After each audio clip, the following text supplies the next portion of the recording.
It is a big FAAB week. We got Elly De La Cruz bidding all over the place. We got people betting on the wrong Abbott pitcher. A lot of Corey Abbott bids out there. And I'm living and dying with the Stanford Super Regional game right now. So we got a lot going on. All coming up next on the RotoWire Fantasy Baseball Podcast.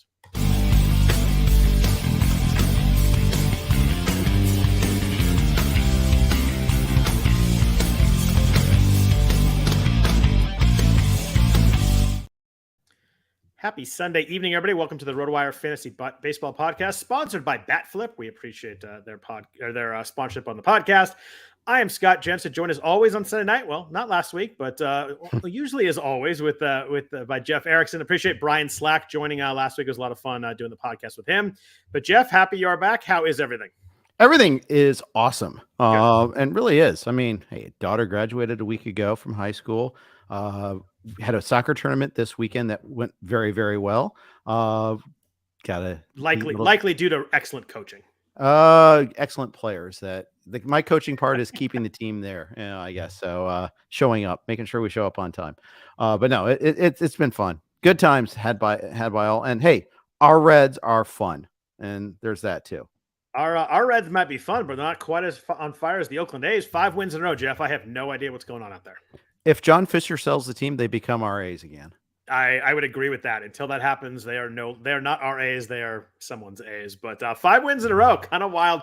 They were 12-50 before this run, so from 12-50 to 17-50, right up, sneaking up on the Royals for not the worst record in baseball. Yeah, and hey, it's almost like they're professional players that get paid too, and at least the front office is at least the GM is trying to put together the best team possible. And that means separating some wheat from the chaff. And they're playing well. Yeah, they had some good pitching this week. I don't anticipate to last very long. They have a tough schedule this week. They're facing Tampa Bay for 4 games, then Philly for 3. Tampa Bay especially will be lots of save chances there, right? Yeah, lots of save opportunities. Yeah, Trevor May did not look good today. So if you wanted to speculate on A's saves, that did not work great today. But let's we're talking about FAAB in a bit, but I just let you go with the top FAAB bit. Let's just talk Elly De La Cruz right now. Sure. We'd be bearing the lead if we talk about a bunch of stuff without talking about that. Massive bids across the board. Everybody was in on him. I think he was over 500 in one of my mains, over 300 in the other. He was actually taken. He was drafted, dropped, and then picked up by your buddy Dan Prepus. Picked him up about a month ago when he got dropped by Carter Gill. So he's only available with 2 of my 3 huge bids. I didn't have quite the money. I did in 1, but I just couldn't afford to go as high as we're going to go. But were you in on Elly De La Cruz? I know you had a lot of FAAB left in one of your leagues at least. I had the hammer in 1 and I used it. Probably could have optimized a little better, but I did not want to mess. Yeah, I was gonna say, how'd you do it? I mean, I did as much as the second place guy, Glenn Lowy, who I didn't know if he was how crazy he'd go and how much he'd want to leave behind. There's someone behind him, like $30 behind him. I've been pretty open that I was willing to use a hammer. I don't know if those guys are listening to me or not. They're probably better off not listening to me. But anyhow, I won that one 458 to 341. So it wasn't optimal, but I got my guy. What does it leave you with? It's like 75-ish. Okay, that's workable. Although you didn't use it for like $3 or something. $83 is what it left me with. So yeah, that's something I can work with the rest of the year. And that's also because I did land the aforementioned Trevor May despite today's bad outing, 23 to 15. We were dropping Pierce Johnson, so hey, had to drop. So I think in a nice little bit of rich irony, we dropped Thor for Elly. So I thought that was kind of fun. Yeah, that dropping Thor just feels good anyway, but that does work well. You're the Reds fan. I mean, obviously the first week of Elly De La Cruz was really good. He has 3 stolen bases already, has a home run, has 7 runs scored, 4 RBIs. Obviously the strikeout rate is an issue, but he's walking about a good amount, but strikeout rate's 37%. There's going to be ups and downs, but man, the talent is just off the chart. I mean, he had that chopper day that he beat out to the right side. It was like absurdly fast. He's insanely fast. He's got ludicrous speed, I believe, is the phrase. I forgot to mention though, by the way, I also won him in yogurt 308 to 308. I'm in third place. The second place guy had more FAAB than me. He did not bid the 309. Tomorrow's baseball today. Good player. We were talking a lot during the draft as well. Yeah. So I beat third place, beat second place on a tie break. You don't see that very often. How much did you leave yourself with there? Like your 308 was out of how much? Well, in that league, I think I also I also got AJ Smith-Shawver in that one too. Oh. So it's going to be less than you think. It's still 118 left though. Okay, that's not too bad. I mean, so he didn't. It's not like you bid your max and he just could have got $1 more. Like he didn't know how much you're going to bid. But 308 to 308, that's some efficient bidding right there, Jeff. It worked. It worked. It was nice. I saw that. I was like, oh, okay. Because there were others too. Like there's still someone. There's still. Well, it's yeah. Say what you will about yogurt, but the guy that I tied has 451 left. So he's winning. There's a couple that are higher. But yeah. It's hard. It's not always easy to win a tie bid when you're in third place. That's pretty nice. No, there isn't. It isn't. What? So he's got a home run and 3 stolen bases. We talked about that. If you had to guess an end of the year line for Elly, like what are you thinking? Like a 15-15 kind of thing? Like how crazy do you think we're talking here? Like what do you think he's looking at? I think there's more bags. He already has 3 in the first week, and you said ludicrous speed. Now we'll see. He also is striking out over 30% of the time. So there's a concern on base, concern with batting average. I think it's like 15-25. Oh, maybe 15-20. I don't know. The runway is there, Scott. Let's just say 20 makes it worth whatever price you pay. I mean, to pick up that for the last 4 months of the season is really huge. Yeah, I mean, the batting average is going to be in flux. We know that, but there's Michael Harris potential here. Michael Harris 2022 or 2023? Yeah, I think you know the answer to that. Although 23 is picking up, by the way. Got robbed of a homer today. I heard on the radio when I was driving somewhere, but between games in the tournament, but he's hitting better lately. You know who's 2023 is picking up that was brutal is Gunnar Henderson. He's been really good last 2 weeks or so. Hit leadoff today. I didn't really ever consider dropping him. I still thought there was some stuff here, but he's got 3 home runs last 8 games. He had a couple stolen bases on Friday night. It's coming around a little bit. It seems like it's coming. It's coming pretty quick, and he's starting to hit middle of the lineup, which is the most important thing here. Yeah, he is. And it just shows that elite prospects you got to be patient with. Teams have to be patient with him too. Now, he still doesn't play quite every single day. Sometimes he'll sit against a lefty, and that's a problem. But Jorge Mateo has been declining pretty fast. So, there's your runway right there. Even with Jordan Westburg coming up at some point in time. Yeah, it's funny because I think Henderson had Friday against a lefty, and obviously we're making Friday moves, and he was playing, so I put him in easily.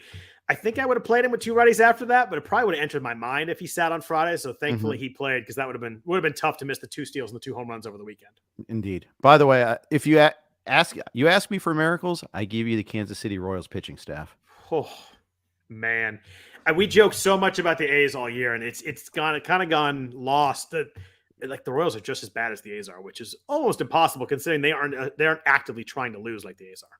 Yeah, although Jordan Lyles' presence in the rotation may not. Is he really 0-10? He's really 0-10.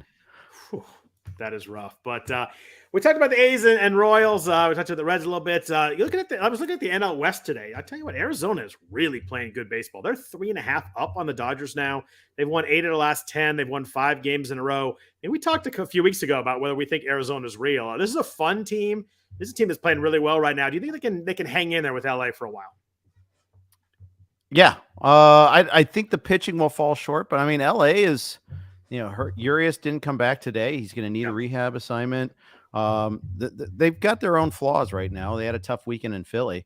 Yeah, I mean, certainly they can. I still think the Dodgers win out, but it's illustrative of the notion that we repeat over and over that teams with that good young prospecty core get better faster than we expect them to. And when there was a lot of talk about Corbin Carroll and how high the helium was, whatever it was, Jeff, it wasn't high enough. 13 home runs, 18 stolen bases, hitting 301, right? 308 after today. Sorry, and he had 19 stolen bases today. I mean, he's just at flat out balling. He had a little bit of a time where it was a little bit quiet, but man, he's been awesome. Yeah, he has, and Diamondbacks recognized that and they inked him. I mean, they gave him the contract. Yeah. He got paid, and before he went nuts. It's the Braves have been doing this a lot. Now the Diamondbacks, at least with Carroll, and there are others. Jordan Lawler is coming through that door at some point in time. For instance, they got to line up the pitching, but that's true with a lot of team builds. You see that they've got the core in place hitting wise. then they got to add the pitchers on top of it there. And their young pitchers have struggled. Brandon Pfaadt in particular, was not good. Good question in the chat. So we're talking Diamondbacks. Jeff, do you think our old friend Scott McGuff is going to find his way in the closer role? Got the save today. Has pitched really well since May 1st, and he seems like he's probably the hottest guy in the pen right now. He might be. I'll be honest. I don't know. What do you think? I bid on him this week, so I do think that he's going to get a couple chances there. He's pitched the best, I think, the last 6 weeks or so. I think that the save today was a good sign. I think he's at least in the mix now. I don't know if they're fully going to go with a guy, but I think he's in the mix right now and has a chance to maybe, if he puts together a couple of saves, maybe run with a little bit. I was in on the bidding today at a cheap price trying to get him early. Miguel Castro struggled the other day too. He struggled earlier in the week, and he struggled on what was it, Friday against the Tigers. That's never good when you struggle against the Tigers. So yeah, maybe so. Tigers haven't won a game yet this month, Jeff. Yeah, that's a rough look. Yeah, it's not great. We're far enough in the month where you Today's probably should have the 11th. won. Yeah. That's problematic. Yeah, so I think McGuff is kind of leaning his way into being maybe the righty guy in that mix, and but we'll see. He has pitched really well. Before we jump into FAAB and previewing Week 12, a couple players I wanted to ask you about. Mike Trout, I have him in a couple of spots here. It's been weird. Since May 1st, he's hit 208, 30% strikeout rate. The home runs are still there, but this is not it's not been a great start to the season for Trout.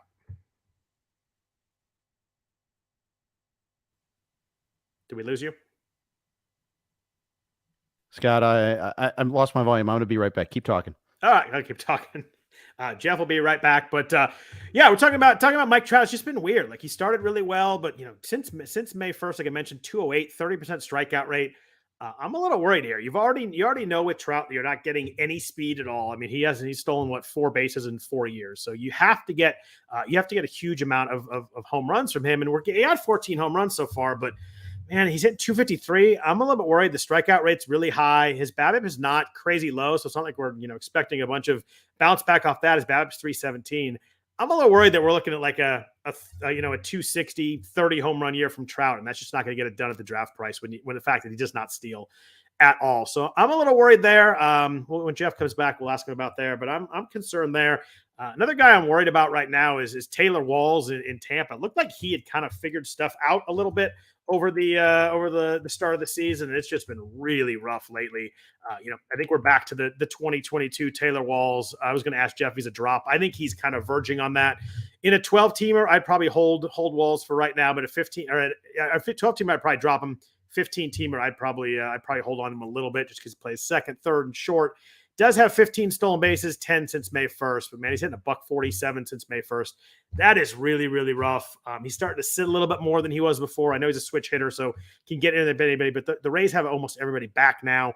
It's just, I'm a little worried on Walls. It seemed like he had figured stuff out, and it's gone the other way. His hard hit rate's almost down to 30% again, which is kind of where it was last year. So I think you're safe to get rid of Walls. Unfortunately, if you need steals, maybe you hold, but otherwise, I think it's a safe bet there. Jeff is back. Jeff, can you hear me? Yes, I can. Beautiful. Taylor Walls, I was talking, Jeff. Do you think I was kind of talking just how in April, it looked like maybe he had figured some stuff out. Been really rough since May. Does have the 10 steals, but hitting $147 since May 1st. I mean, it's just I think he's probably definitely a drop in 12s and verging on a drop in 15s. Yeah, I happened to notice it in my AL only league where I've had him, and big score to have him for all this time. But yeah, he is struggling badly because I was just looking at my whole roster trying to figure out starts and sits, and like, let's look over the last 14. Oh, not good. Not good at all. And you hate to be like too much last 14. I was mostly looking for playing time, really, to make sure I wasn't missing anything. Instead, I noticed the utter poor record. And, that the problem there, too, is he doesn't have the track record. So it makes you worry about, okay, was that just a heater earlier? Probably. Is it just a cooler now? Maybe. I mean, maybe, but I guess he hit 211 in 2021 and 172 last year. So maybe this is just kind of who he is. So I'm definitely benching him and probably getting close to dropping him. A guy that is the opposite right now, I want to ask you about Lane Thomas in Washington. Since May 1st, 299, 9 home runs, 4 steals, 29 runs scored. This dude's been awesome. If you have him, and he was a later round pick. There were some people that liked him, but he's been really solid.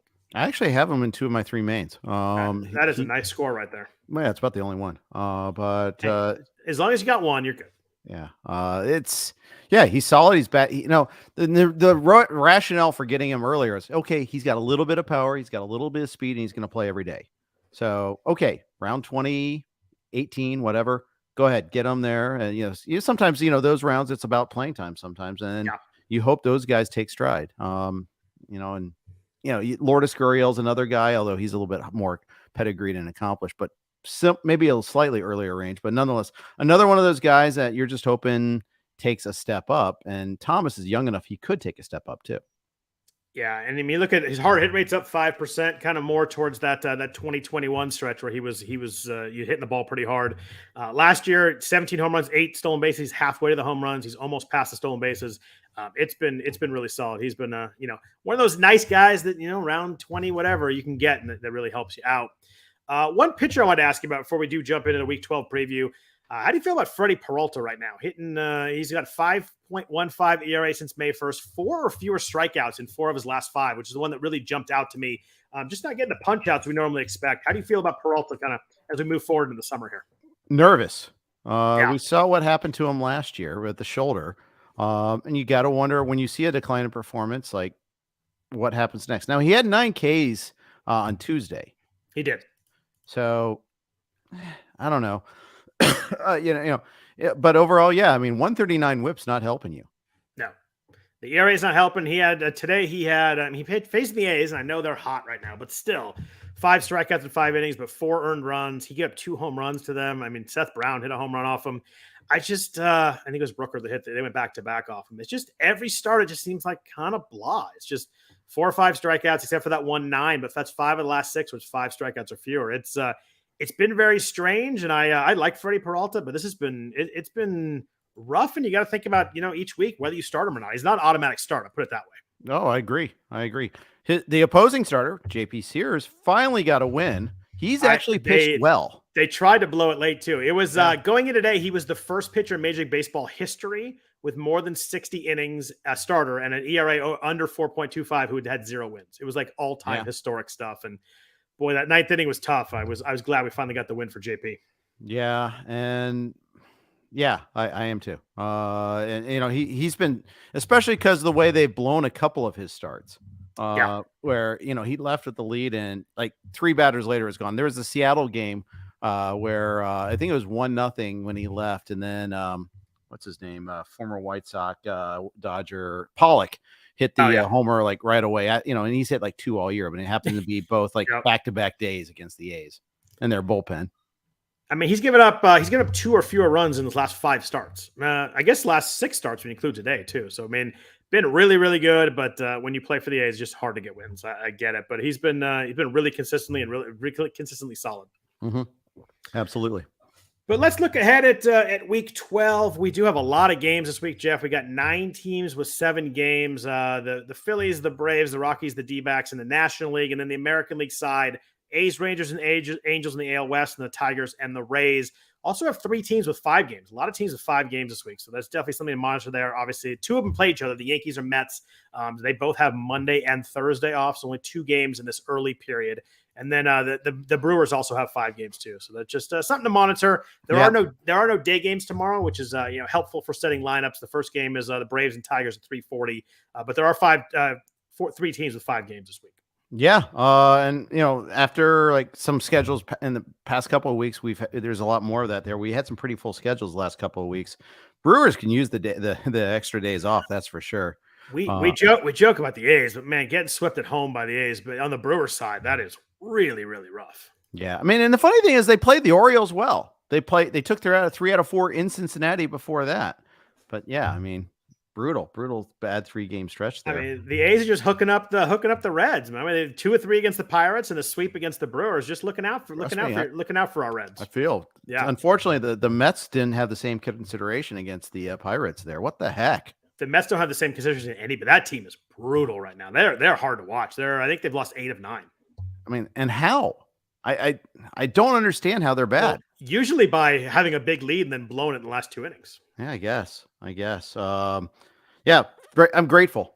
Reds took 2 out of 3 against St. Louis, so I'm pretty happy about that. Always. Yeah, our Reds are 4 back right now, and definitely in the mix. The NL Central is both Centrals, Jeff, are just really bad. They are. They're really, really bad. Yeah. I think I saw a stat that the A's have won whether they won, they're 15 games now. 17, Jeff. Don't 17. shortchange. Sorry, Don't our shortchange A's are better than my former team. I would not do that to ever to your former team. And 9 or 10 of them are against the Central, the NL Central. I mean, they took, and I think they took 2 out of 3. They swept the Brewers. I think they had another good series in there too. I don't know, but anyhow, point is, it's illustrative of the fact that if the Royals played in the AL West, maybe they'd be worse. Maybe if the Cardinals or the Reds were in the AL West, they'd be worse. Although the Reds did sweep the Rangers. Just want to say. You want to throw that in there. The crazy thing is the NL Central is clearly bad, and the Cardinals are still in last place. Yeah. Things I'm frankly surprised Ollie Marmol still has a job. I am too. They had that little stretch. I think that I felt like it saved his job, and then since then they've won 3 of the last 10. They've kind of gone back in the tank. Swept by the Pirates last weekend. Yeah, it's rough there, but I mean that division is just so wide open. But they're still 8 out. I mean that's a pretty good stretch right there. It is. Someone mentioned the chat if the A's win the Central, they win the division. That's definitely not the case. The A's are still really, really bad compared to some of those teams. But Jeff, some good offensive schedules this week. We have the Rays, Atlanta, and Philly, all teams that it's hard to pick up guys, but man, these teams have awesome schedules. The Rays have 4 at Oakland and 3 at San Diego. Atlanta has 3 at Detroit, then 4 against Colorado. That is just prime. The Braves are going to score a ton of runs this week. Mm-hmm. Then Philly's got 4 at Arizona, which is not great. They do miss Zach Gallen, who pitched today. Did not pitch very well, but pitched today. And then 3 at Oakland. I mean, it's usually coming down to facing Detroit, Colorado, and Oakland are all really, and the Royals are all really good things. Yep, exactly. Yeah, and it's a little harder to pick up those good schedules this week too. Yeah, it was. I mean, it's just teams that it's all like really good teams playing bad teams. So it's just like anybody, you're not gonna pick up any of the Braves. I mean, maybe Marcelo Zuna is available in some 12 teamers, but for the most part, almost all those Braves are rostered. Maybe some Orlando Arcia and some 12 teamers, but for the most part, you're not streaming Braves. No, you're not. No, maybe Arcia. Ozuna's been on and off rosters this year. Trying to think. That's about it. Maybe you want to play the catcher game there a little bit. And Travis d'Arnaud is sometimes on, sometimes off. Huge hit for the Cardinal right there, Jeff. Eddie Park, base hit with the bases loaded. Stanford leads 7-3. That makes me feel a little better going to the 9th after last night. Our Cardinal. Last night was so rough. Who are they playing? Playing Texas. They were up 3 in the 9th last night. Walk, error, hit, batsman, walk. Texas scored 5 runs with 1 hit. It was, and they brought the closer too. Like the closer was in there, he's good, and it just boom, boom, boom. I was like, oh, you got to be kidding me. Our friend Paul Sporer, who lives in Austin, weighed in with the Hook'em Horns. Hopefully we have a game tomorrow. Paul, we'll have a fun rubber match tomorrow, hopefully. So, but let's jump into FAAB. Jeff, I'm going to let you go first because we're going to talk about a Reds pitcher initially. I'm going to switch headphones. I'm going to let you talk real quick, but talk to everybody about Andrew Abbott and what you did with him in FAAB today. I put him behind AJ Smith-Shawver, and thus I did not get him so far. I'm awaiting one set of league FAAB to run Scarf to see if I got him there, perhaps, because I don't think I was going to have enough to get Elly. We'll see about that. That just ran actually, so we'll be checking in on that and momentarily. I mean, I like what I saw out of Abbott, but I think Smith-Shawver's got the higher ceiling, better team, better ballpark. That's why I preferred him in the places where I had a chance to go after him there. But looking at the results, I did get Smith-Shawver in a couple of places. Did not get Abbott at all. So. And in fact, that happened in Scarf as well. So I'm relatively happy with that. But the thing about Abbott too is I fear. Oh, that's not true. I did get him an online championships one place there. So that's a happy accident there that I was pretty happy to get. I think he's I think he's solid. But I worry about balls in play in that ballpark. I wonder once teams kind of get a book on him, learn how to attack him a little bit more, that there's going to be some regression. But I really like it. He didn't have a ton of Ks yesterday against the Cardinals. Whip wasn't great, but he had five plus shutout innings. What did you end up playing for Smith-Shawver? How did that work out for you? I was curious. It seemed like the bids on him were all over the place. There was a lot of talk about the stuff wasn't there. He didn't look great the other night, but man, the results have been really good. So in the worst team ever drafted, I won on another super 59-59. I win all tiebreakers, Scott. I was gonna say I can't be you won the tiebreaker there. Yeah, I win every single tiebreaker. And then in 327 main event, I won them 59-56. And then of course in trilogy, I spent my money on Elly, so I didn't get a chance. But in that one, Smith-Shawver went for 81. In Scarf, I got Smith-Shawver as well. So I am all in on Smith-Shawver, apparently. 111-45. I don't even know if I'm pronouncing it right. I should check the guide. Again, I apologize for the lack of perfect prep on this one here. Soccer tournament wins first.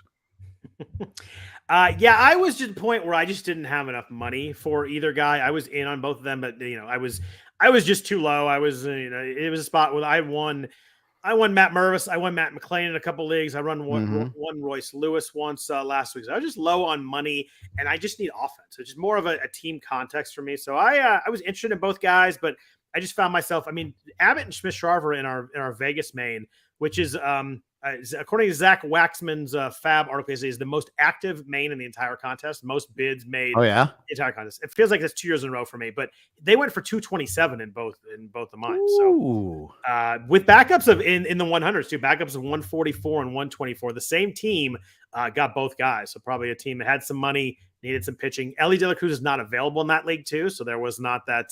They would naturally bump up goose the bids on the pitchers for right? Sure. And not everybody's saving their money for that one big, so you can go big on other guys. But yeah, Abbott went 227, Smith-Shawver 227. I don't know if I'm pronouncing it right either. I think it is Shawver, but yeah. Did you have any Corey Abbott ads in your league? I had a 78 Corey Abbott in one of my mains. It seemed like there was a lot of Corey Abbott confusion this week. I saw the tweets on that. I don't believe that's the case. Yeah, I don't think so. Don't see him in this one. That's fun to go league by league and hear me broadcast that. So I'll say no, I don't think so. Paul Sporer, our friend, had a 166 Corey Abbott in his league. So that is rough. I just don't. That's a weird one. Like we always get a couple of those. It just seems like there was a lot of them this week. I'm not going to criticize because I'll probably do it next. I've done. I bet on the wrong Brett Anderson. Well, someone could argue the right Brett Anderson a few years ago. Oh no. So yeah, it's bad enough. I was down to bidding on Brett Anderson. I picked up I think he was a shortstop in the Rangers organization. Maybe he was like in AA, so it was something absurd. But it happens. I always like triple check now. I had one a couple weeks ago where I had the same guy dropped in two different sets of bids. So I do make mistakes too. So I'm pointing it out, but it's more as a fact of how many different times it happened. I was surprised that it wasn't a kind of a one-off thing. Yeah, kind of a reflection of how big this has gotten though, too, that there's 53 main event leagues and countless more, like order of magnitude more online championship leagues where you've got more chances for errors. He also went in the Barf League too, so it extended past the main event. It was I guess it's just Abbott, such an uncommon name. People were doing it, but what were you looking at after those two guys? Those guys were obviously the two people everybody wanted to bid on. I didn't find a lot of things of interest there outside of that. There were some interesting ones, but it's all kind of like maybe available in one or two leagues, but not many of them. I had a Jamison Tyon available in the league. Mm-hmm. I went after Michael Grove with the Dodgers. I thought he looked better in his last start. Brian Wu, after the really rough start last week, was only rostered in 77% of mains and 19% of the 12 teamers. What else would you do besides Abbott and Smith-Shawver in pitching? I did get a Jake Bowers in there in one league where I needed a first base eligible guy in one league. I had like Crone and then someone else went down. I did get proud owner Trevor May in one league. Yay. He had two saves last week, and the A's aren't going to win a lot of games, but it seems like they really want him to be. I think they want him to be the guy so they can trade him, to be honest with you. But today was rough. I felt like he got squeezed today. He was really upset at the umpires when he walked off the field. So maybe that went a little bit sideways. Were you in on any Yanni Chirinos in Tampa? As a matter of fact, yes. We did get at Oakland at the Padres. Yeah. Linked as a question. But yeah, was in on him. I wasn't, and then I looked and I was like, he's actually been really good. I know that you say length, you're right, but I mean, he's been more than five innings, 3 of the last 4 starts. Hasn't given up more than 3 runs at any point in his starts. Maybe they go with an opener, so the length becomes a little bit less important. If you can someone get to throw the first inning, still you have to throw 5 to get that win. Obviously, pitching for a really good team. They'll be favored against the A's, probably about even with the Padres. Have to look to see who's pitching in that game. But I think he was kind of a sneakier ass, especially in the 12 teamers where he was not very rostered so far. Yeah, agreed. Someone in the chat asked how you feel about the 2-start Red Sox stars this week, Tanner Houck and Cutter Crawford. We talked a little bit about Cutter Crawford last week. Our guest, Brian Slack, was very in on him. Made me look at him a little bit, and he's been really good aside from that early start where he got absolutely blown up. He's been good. I really like the spec on Crawford. If he was available in your league, I like that as an ad for sure. Yeah, I've got Houck for 1 this week against the Yanks, so that doesn't thrill me. But you're right. It's only Houck for 1. It's and I think actually it might be Crawford for 1 too. I think Paxton might get will get the 2-step against Colorado and New York. So I go Crawford for 1 against the Rockies in Fenway. I would definitely throw that. Houck against the Yankees really depends on how deep your league is, how good your team is. That's a fringy on the fence start for me right there. Yeah, it is. It is. So yeah, I'm not thrilled. Yeah, I'm sorry, I read it wrong. Someone asked about the 2 Red Sox stars, not the 2 start Red Sox starters there. Gotcha. So. Did you do anything else with any 2-start? Jamison Tyon has been horrible, but he was available about half the 12 teamers. Luke Weaver, kind of. I wouldn't roster Luke Weaver on John Fisher's roster. That is low right there.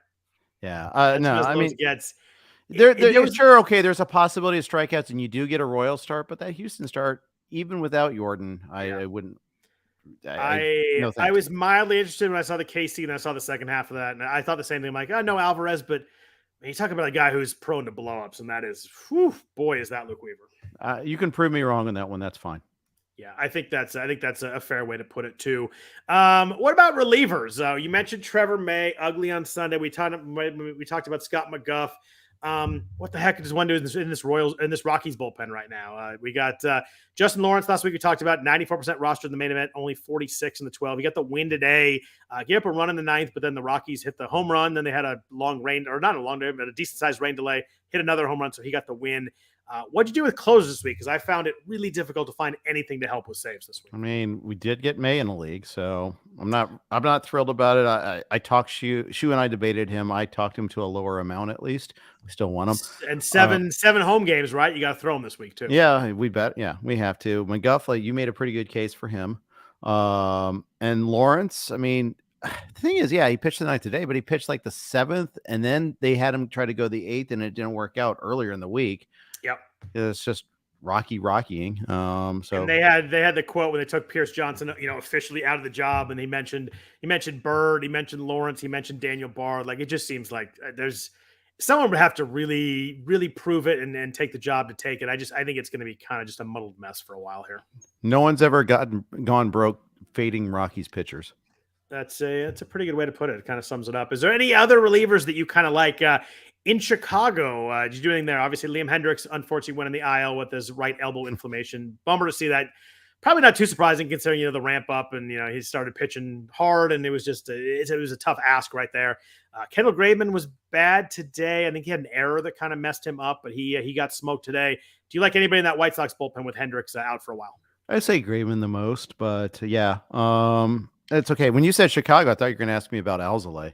But then I looked, and Alzolay was like 94% roster in the main event or something like that. And he was available in I think one of my lines, and that's about the only place he was available. So, but yeah, Cubs pen is actually more interesting to me than the White Sox pen at this point in time. I like Alzolay. Yeah, I do. I like Alzolay too. It's interesting you mentioned drops and percentages. I think this is the week so far. Usually I go and I click on free agents right after FAAB runs to see who got dropped of guys that were 100% or around there for the prior week. It hasn't quite updated yet with the new percentages. This is the week I've never seen this many guys at 100% that were dropped. I had like 2 different leagues where at least 6 guys got dropped that were 100% rostered going into this week. Wow. I mean, you got DeGrom in there, obviously, but you got like Akil Baddoo was in there in some leagues, and he got hurt too. Casey Schmidt got dropped in his place. He's kind of losing some playing time. It was wild how many guys. Charlie Blackmon got dropped because he went on the IL. Oh, he's long-term too, yeah. Jorge Polanco, Chris Sale got dropped. He was put in the 60-day IL. There's a lot of teams dropping guys that were previously like slam dunk roster spots. Brutal luck on Chris Sale too. Yeah.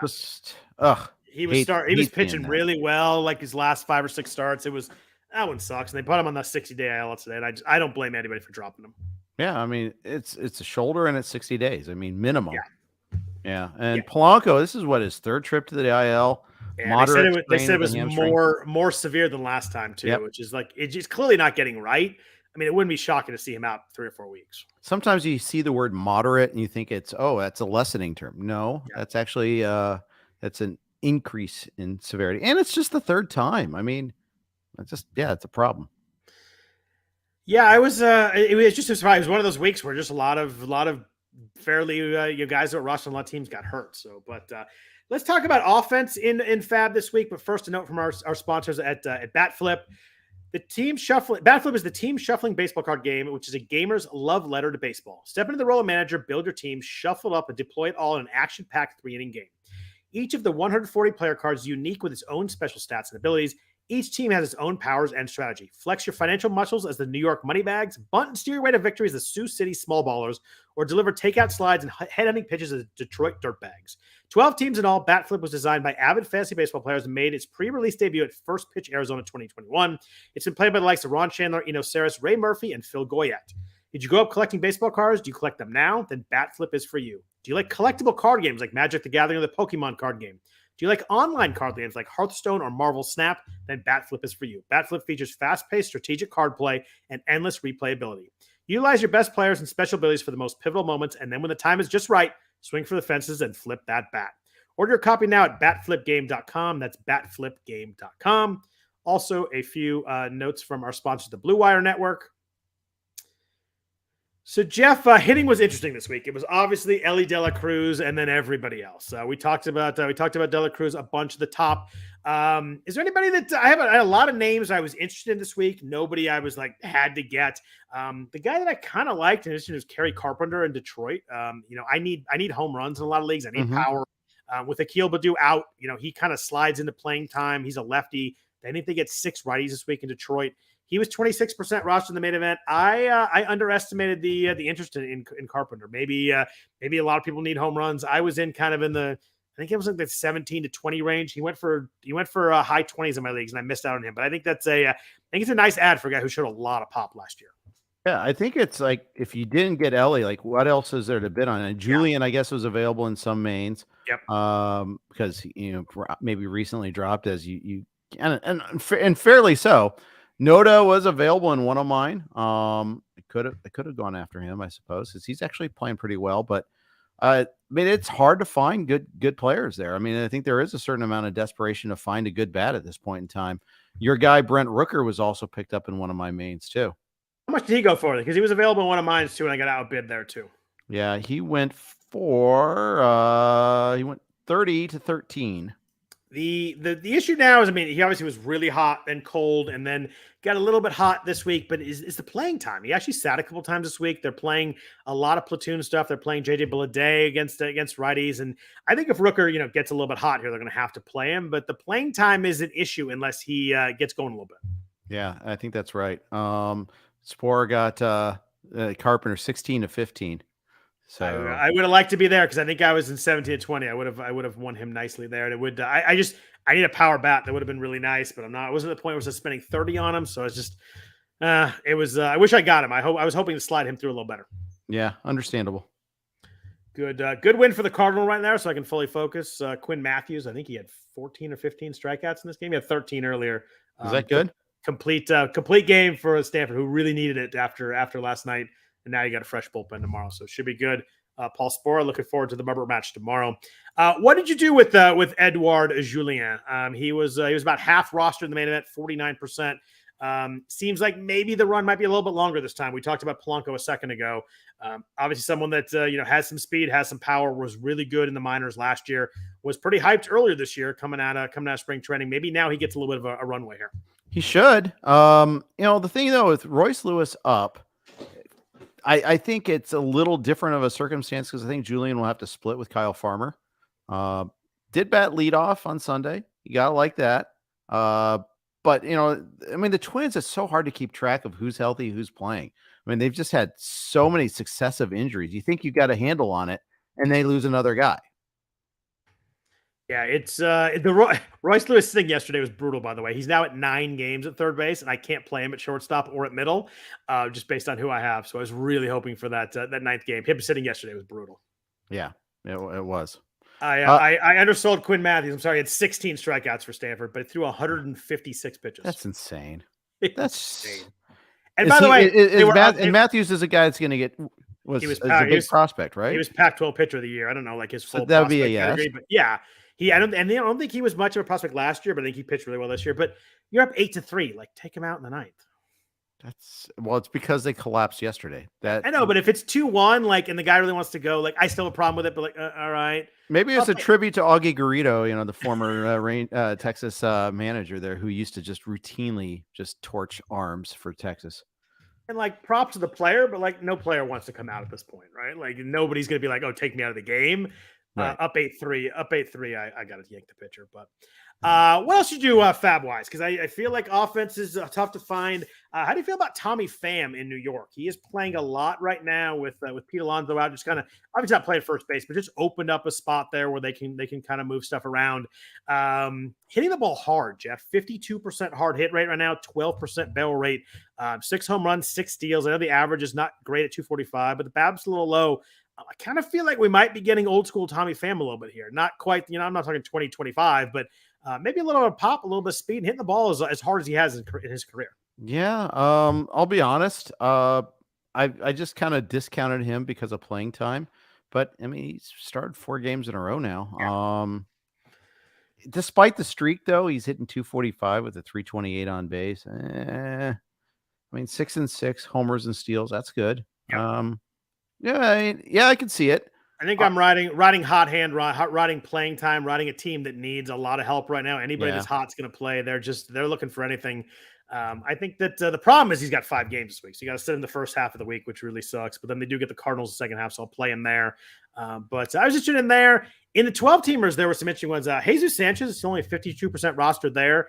He's hitting cleanup against righties. Nolan Jones in Colorado, who had a long home run to win the game today, he's only 63% rostered in 12-teamers. So that was an interesting one, too. He's coming on. He was actually available in one of my mains. He was 98% rostered.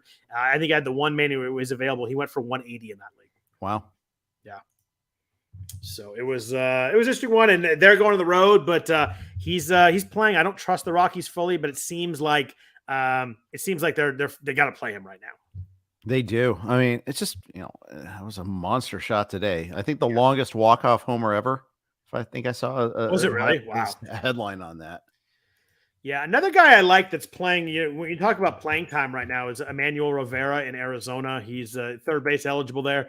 Another guy that's just hitting the ball hard. I think he's started 7 or 8 straight games, but 52% hard hit rate.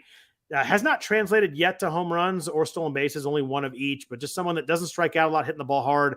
If you're in a deeper league, I think a playing time play, and third base has been a tough spot to find guys this year. Weird that he didn't start today with a lefty on the mound, because he's been batting third against lefty. Yeah, he'd been playing so much, and all of a sudden he was out. It was maybe just a day off. Maybe he played so many games in a row that they just kind of figured it was time. I don't know. Yeah, I'll say this, though. I mean, for all that hard hit, he has 1 homer. I don't know. He doesn't run. He's a third baseman. I wouldn't expect him to run. But nonetheless, I mean, you got to – if the batting average doesn't continue, and it's not, what does he give? What does he do? Yeah, you have to hope that the home runs come a little bit with the hard contact, but it's hard to find guys. What do you do with Yordan Alvarez out for a while now? It sounds like he's going to be out past the 10 days. Dusty Baker said today, it's going to be a week before we even know how long he's going to be out for, which is not a great quote when you're talking if you have Alvarez in the team. But Mauricio Dubon seems to be the guy that they're going to play. Corey Julks is playing a little bit. Yainer Diaz, who's catcher eligible, is playing a little bit DH2. Did you do anything with these Houston guys in terms of finding someone to maybe play a bunch for Alvarez? Or you kind of think it's going to be just a bunch of guys kind of taking that spot? I think it's just going to be a bunch of guys. I mean, how do you replace him? I mean, we had a question in the forum earlier. I'll see if I can find it here. I'll pull it up. But Abreu was available in a 12-teamer. Someone had dropped. Here we go. Steve Waters was saying this. He had a couple homers this past week. 2 home run weekend, yeah. Power surge. Yeah, I mean, you could do worse. I mean, you could barely, but you could. I did. in one league where I had to find a first baseman. Well, that was in a 15 out of 12, so a little harder to find. That's where I got Jake Bowers, but I'm kind of counting on Judge is coming back pretty soon. We think we don't know for sure, but I feel like nobody really knows. It sounds like it's feeling better, but I mean, it doesn't sound like super imminent to be back. Yeah, Corey Julks was mentioned by Steve also. Julks was already going to play, I think, but yes, this maybe stabilizes that playing time a little bit there. 4 stolen bases the last 7 days too. I mean, that's the guy that if you need some speed, he had 22 bags last year in AAA for the Astros and 31 bombs. Like you look at his minor league line, you're like, holy hell, this guy's good. 31-22 is massive, and he's already at 5 home runs and 10 stolen bases for the Astros so far this year and 175 plate appearances. That's an interesting one. Mm-hmm. Strikes out a bunch, not a ton of hard contact, but a speed power combo guy that if he gets the at bats, I've picked him up and dropped him like 2 or 3 times already this year. It's a matter of getting at bats, and it's been frustrating that it hasn't happened. Yeah, exactly.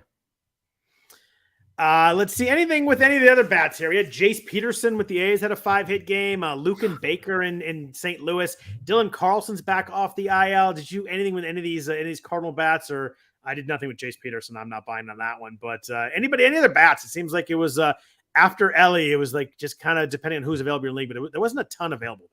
I'm kind of in that. I'm not going to fall for that banana in the tailpipe routine with those guys there, especially Dylan Carlson. I mean, I just don't, and it's maybe not even a doubt in his skills. It's just the Cardinals. I mean, just trying to sort through all the playing time issues there.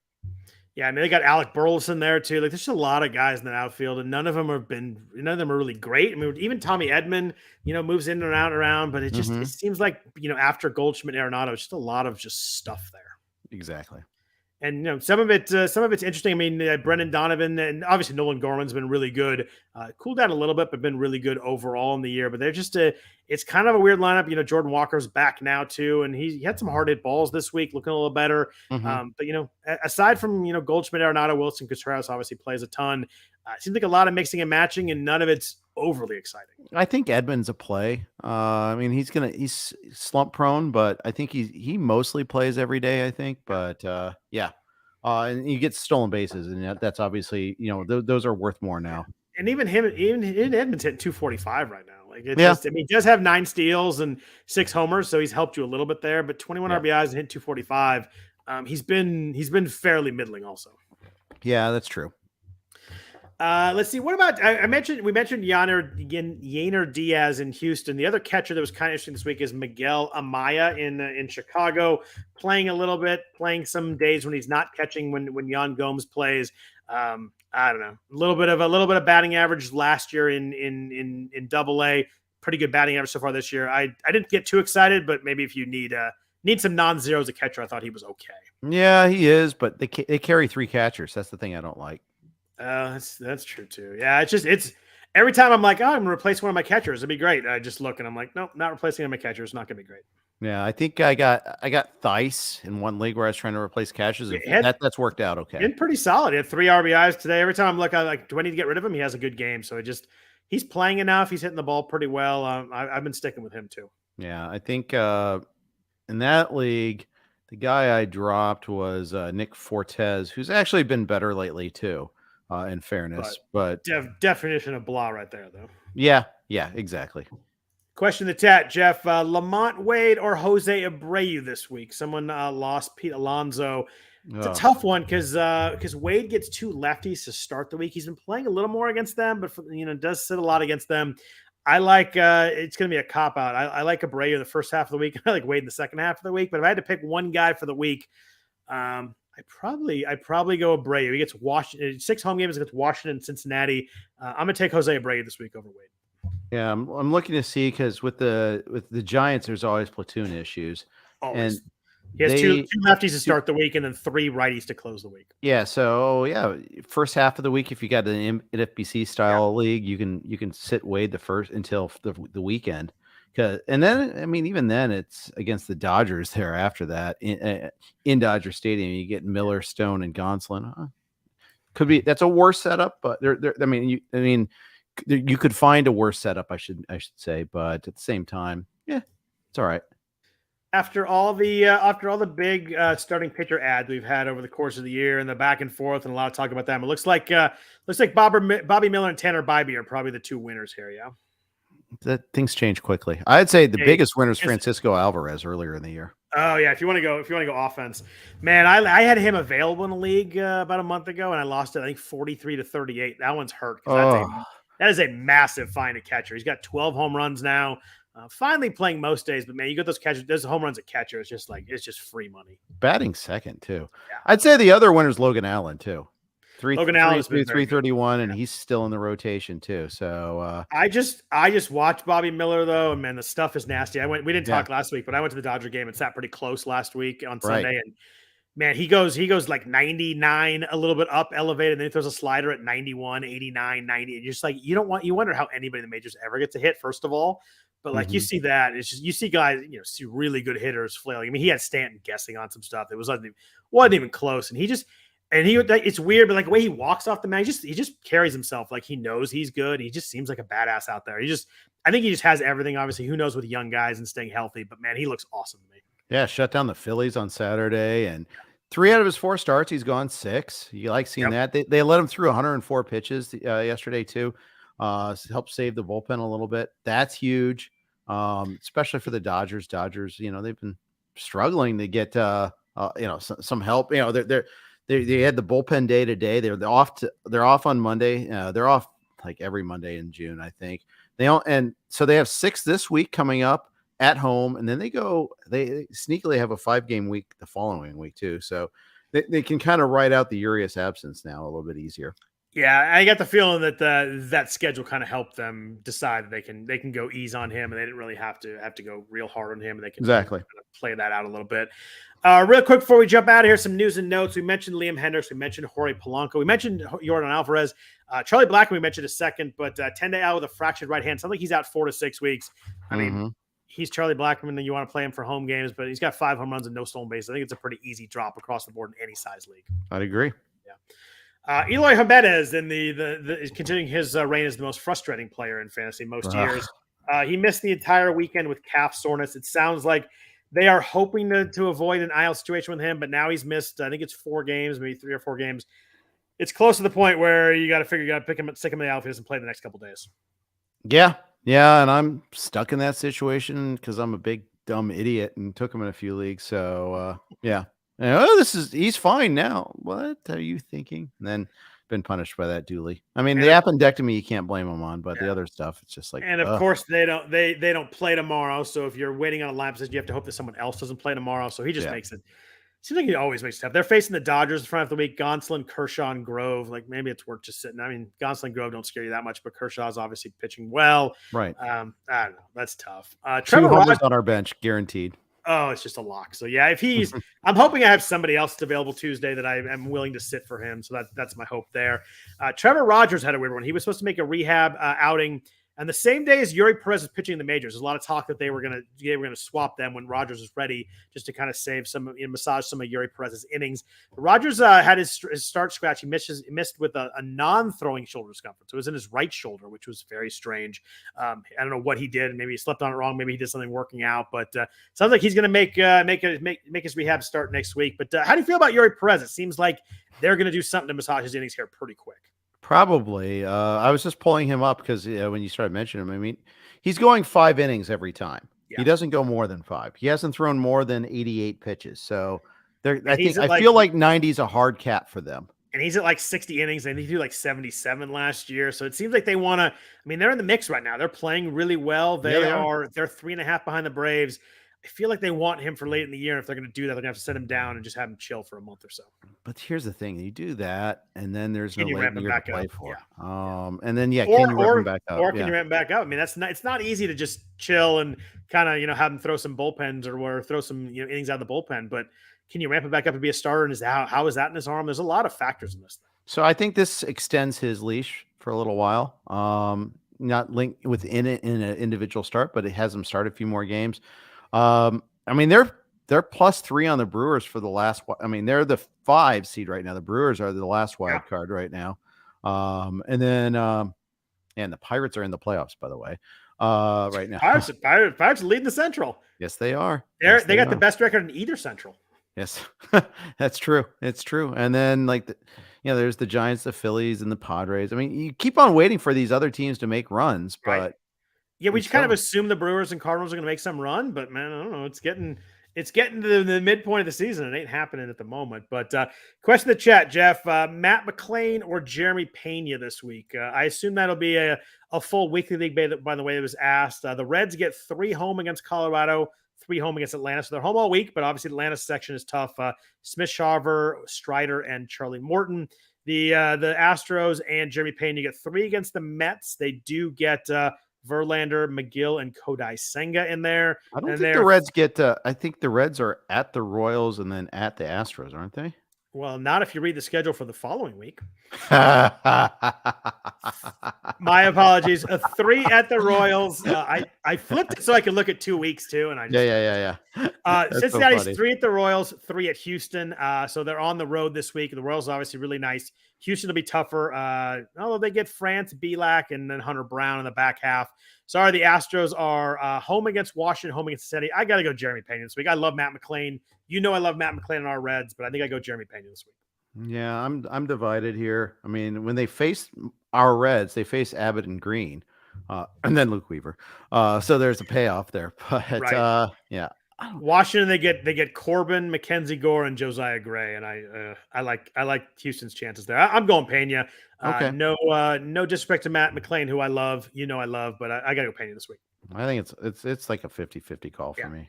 I think it's close to it, but I want to take a stand, make a call there. Yes. You mentioned Julio. Don't stink.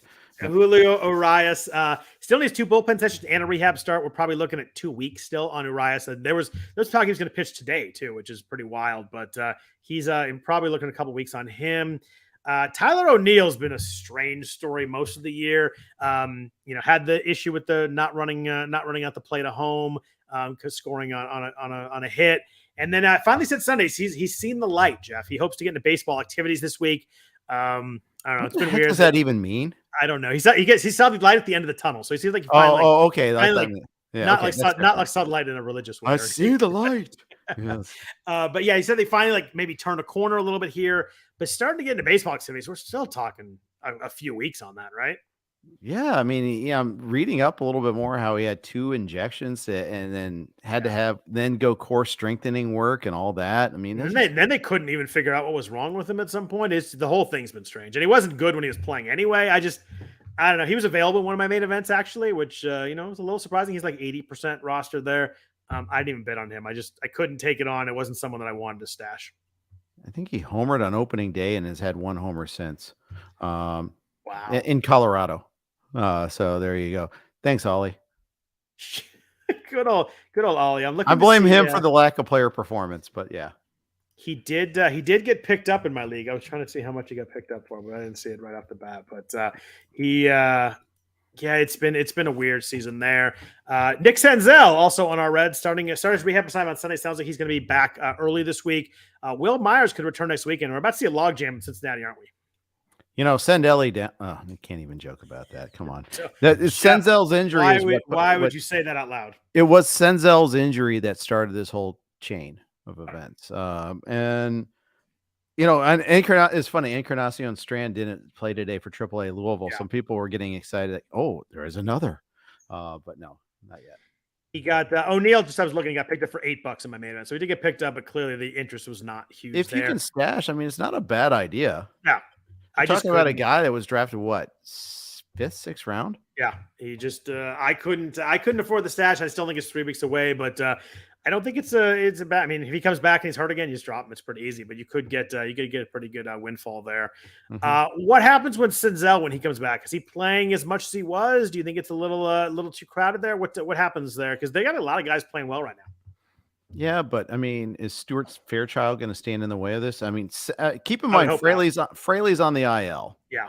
Stuart Fairchild's not doing anything special. He's got 7 stolen bases. TJ Hopkins has been playing a lot for this team.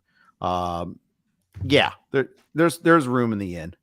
So Senzel just probably plays center field and most left. Yeah. Probably left and Friedel in center. Friedel and Senel. I like that. Yeah. Anybody else you want to talk about? I had Andres Jimenez on here. He left early on Sunday, but he's expected to play Tuesday. Not a big note there. Carlos Rodon, Aaron Boone was asked about him during the Sunday night game and said that he's going to throw he threw today and he's throwing a live BP on Thursday. Then maybe one more of those, then a couple rehab starts. So it sounds like we're maybe making some progress for the first time in Rodon, but still probably a month away from him pitching for the Yankees if everything goes right. God, it's just, the optimism on him when he first went hurt, like, it could be just a couple of weeks. I mean, just devastating. You didn't even get one start. That's the thing that's really frustrating about that.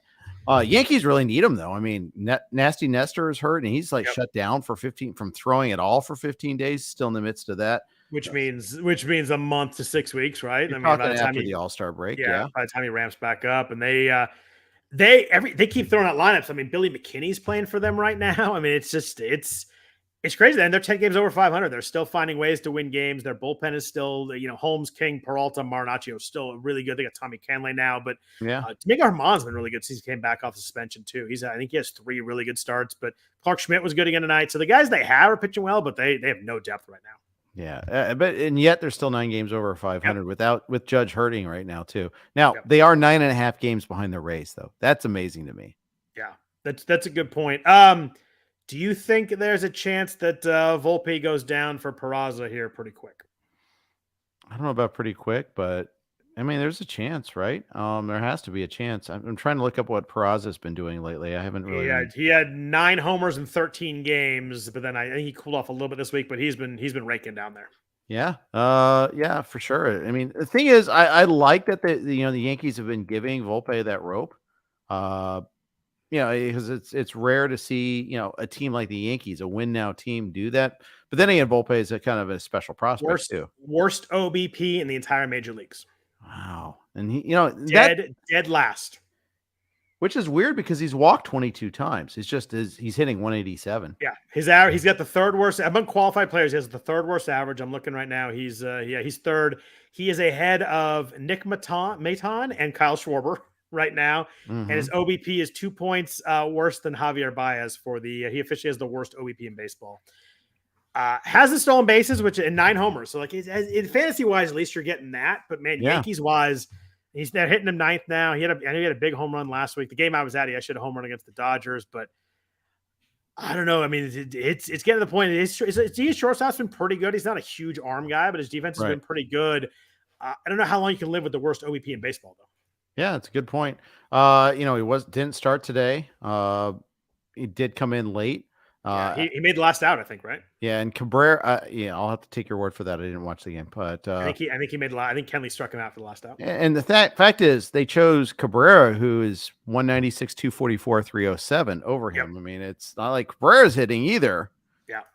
It's tough. It's tough. Yeah. I thought a week ago the leash was got extended, but he had a couple big home runs. I think the leash is pretty short right now. He's got. I wouldn't be shocked if the leash is like 10 to 14 days right now before they do something. Yeah, you would think maybe like at the start of a road trip or something like that, they'd make that decision, something of that nature. Peraza in AAA is hitting 311, 10 home runs and 7 stolen bases in 28 games. And the Yankees have 5 games this week, so 2 of those are against the Mets, 3 against the Red Sox. Back-to-back Sunday Night Baseball, by the way. I know. Did they do it again next week? Did they just lean all the way into it? I think I saw a conversation about that on Twitter. So that's 3 weeks. That's 3 weeks in a row for the Yankees, then. Yeah. But I mean, let's face it, it's a ratings business. If I worked at ESPN, I would put the Yankees and Red Sox on Sunday Baseball too. It's hard to. Yeah, and Yankees Dodgers, I would do the same. Yeah, absolutely. Yeah, I'm looking at the Sunday. What could have been Sunday night next week? We got Rays, Padres, Giants, Dodgers would have been okay. Yeah. Our Reds and the Astros. That's a big series next weekend. It is. It's huge. Yeah, everybody would tune into that one. Phillies A's, the big one. But anyway, anything else you want to talk about? I kind of feel like we kind of hit everything. We talked a lot of Elly De La Cruz, talked a lot of other players picked up. Anything else on your mind? I know you're getting out of town tomorrow, so I wanted to let you get out of here. But anybody else on your mind? Yeah, that's what's on my mind. To be honest, right now. I am gonna be watching. I'll be able to watch. It's just gonna be weird watching games start at 6:30 a.m. on some of these getaway games, but nonetheless, should be good. Yeah, no doubt there. We do have a special guest next week, Toby from Bat Flip Crazy. We'll be filling in for Jeff. So we have another improvement. We have a really good guest there, so I'm looking forward to talking to Toby. Very smart guy. I think he's top. I don't want to jinx him. I think he's like top 5 or top 10 in the online championship right now. So look forward to kind of talking to him about that. Obviously a really good guy too. So it'll be fun, but want to thank Bat Flip, kind of goes with our guest, Bat Flip, for their sponsorship of the podcast. If you want to follow Jeff on Twitter, he's at Jeff_Erickson. I am at Scott Jenstad. We'll be talking a lot of baseball on there. Other than that, hope everybody has a really good week. Hope everybody has a really good fantasy week. And take care. And Jeff, have safe travels. Have a really good trip. All right. Thank you. See you.